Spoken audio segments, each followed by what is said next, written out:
Chapter 8 of the Adventures of Ferdinand Count Fathom by Tobias Smollett. Is in the public domain.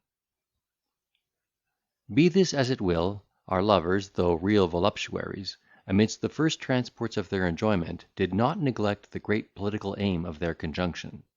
Teresa's bedchamber, to which our hero constantly repaired at midnight, was the scene of their deliberations, and there it was determined that the damsel, in order to avoid suspicion, should feign herself irritated at the indifference of Ferdinand, her passion for whom was by this time no secret in the family; and that, with a view to countenance this affectation, he should upon all occasions treat her with an air of loftiness and disdain. So screened from all imputation of fraud, she was furnished by him with artful instructions how to sound the inclinations of her young mistress, how to recommend his person and qualifications by the sure methods of contradiction, comparisons, revilings, and reproach; how to watch the paroxysms of her disposition, inflame her passions, and improve, for his advantage, those moments of frailty from which no woman is exempted. In short, this consummate politician taught his agent to poison the young lady's mind with her insidious conversation, tending to inspire her with the love of guilty pleasure, to debauch her sentiments, and confound her ideas of dignity and virtue. After all, the task is not so difficult to lead the unpractised heart astray, by dint of those opportunities her seducer possessed.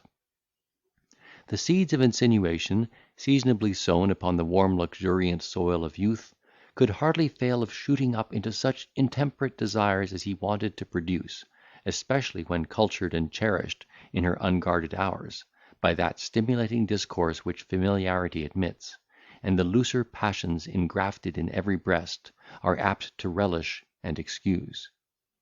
Fathom had previously reconnoitred the ground, and discovered some marks of inflammability in Mademoiselle's constitution.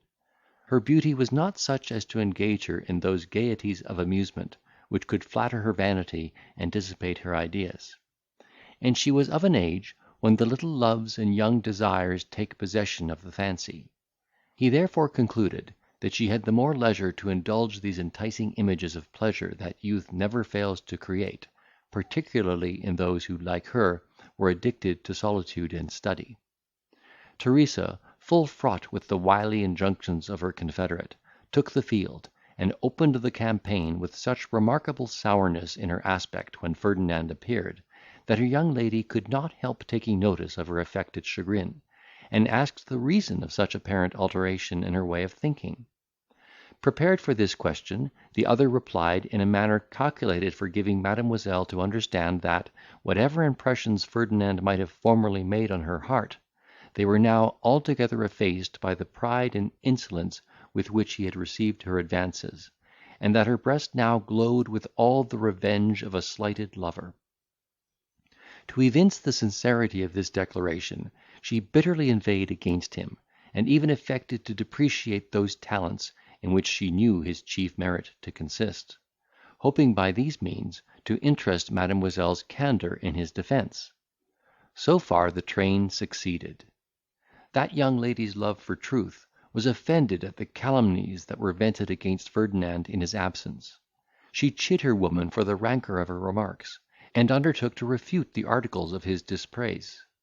Teresa supported her own assertions with great obstinacy, and a dispute ensued, in which her mistress was heated into some extravagant commendations of our adventurer.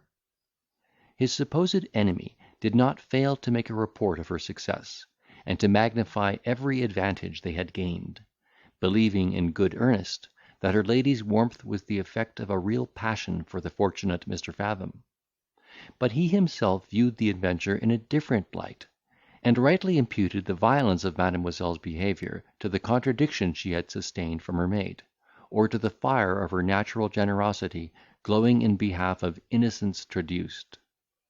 Nevertheless, he was perfectly well pleased with the nature of the contest, because in the course of such debates he foresaw that he should become habitually her hero, and that, in time, she would actually believe those exaggerations of his merit, which she herself had feigned, for the honour of her own arguments. This presage, founded upon that principle of self-respect, without which no individual exists, may certainly be justified by manifold occurrences in life. We ourselves have known a very pregnant example, which we shall relate for the emolument of the reader. A certain needy author, having found means to present a manuscript to one of those sons of fortune who are dignified with the appellation of patrons,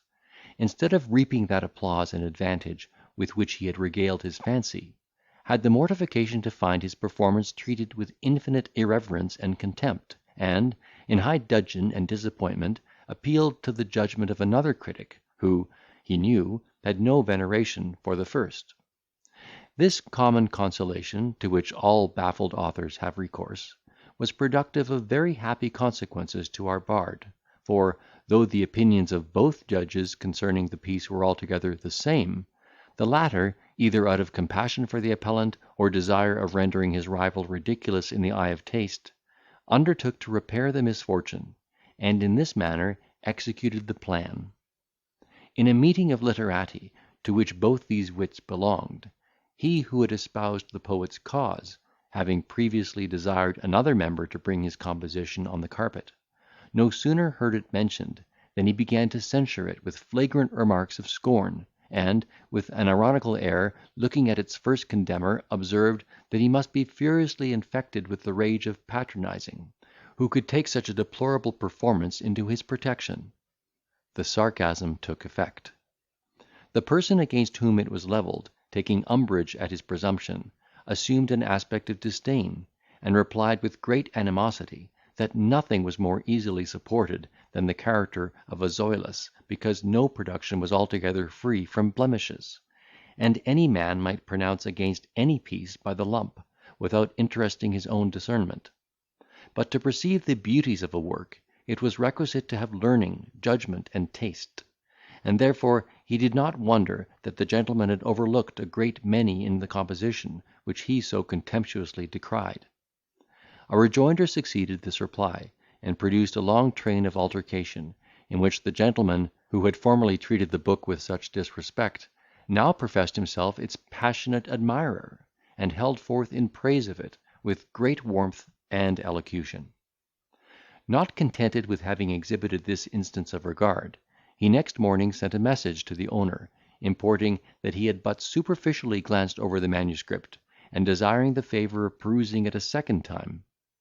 Being indulged in this request, he recommended it in terms of rapture to all his friends and dependents, and, by dint of unwearied solicitation, procured a very ample subscription for the author. But, to resume the thread of our story, Teresa's practices were not confined to simple defamation. Her reproaches were contrived so as to imply some intelligence in favour of the person she reviled. In exemplifying his pertness and arrogance, she repeated his witty repartee. On pretence of blaming his ferocity, she recounted proofs of his spirit and prowess; and, in explaining the source of his vanity, gave her mistress to understand that a certain young lady of fashion was said to be enamoured of his person. Nor did this well-instructed understrapper omit those other parts of her cue which the principal judged necessary for the furtherance of his scheme. Her conversation became less guarded, and took a freer turn than usual. She seized all opportunities of introducing little amorous stories, the greatest part of which were invented for the purposes of warming her passions, and lowering the price of chastity in her esteem. For she represented all the young lady's contemporaries in point of age and situation, as so many sensualists, who, without scruple, indulged themselves in the stolen pleasures of youth. Meanwhile, Ferdinand seconded these endeavours with his whole industry and address. He redoubled, if possible, his deference and respect, whetting his assiduity to the keenest edge of attention, and, in short, regulated his dress, conversation, and deportment, according to the fancy, turn, and prevailing humour of his young mistress.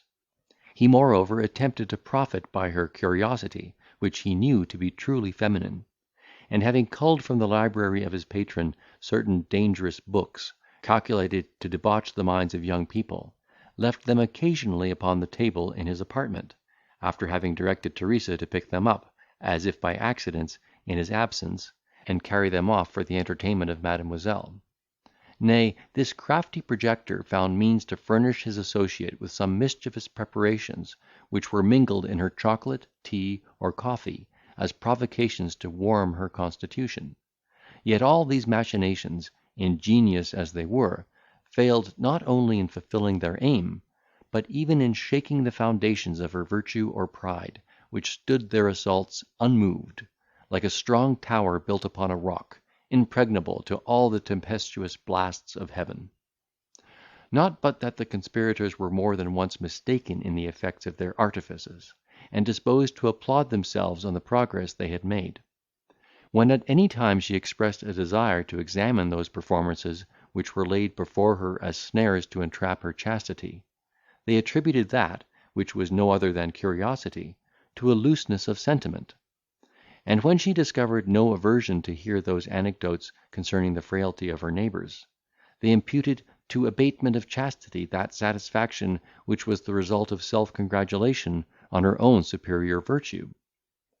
So far did the treacherous accomplice of Fathom presume upon these misconstructions, that she at length divested her tongue of all restraint, and behaved in such a manner, that the young lady, confounded and incensed at her indecency and impudence, rebuked her with great severity, and commanded her to reform her discourse, on pain of being dismissed with disgrace from her service.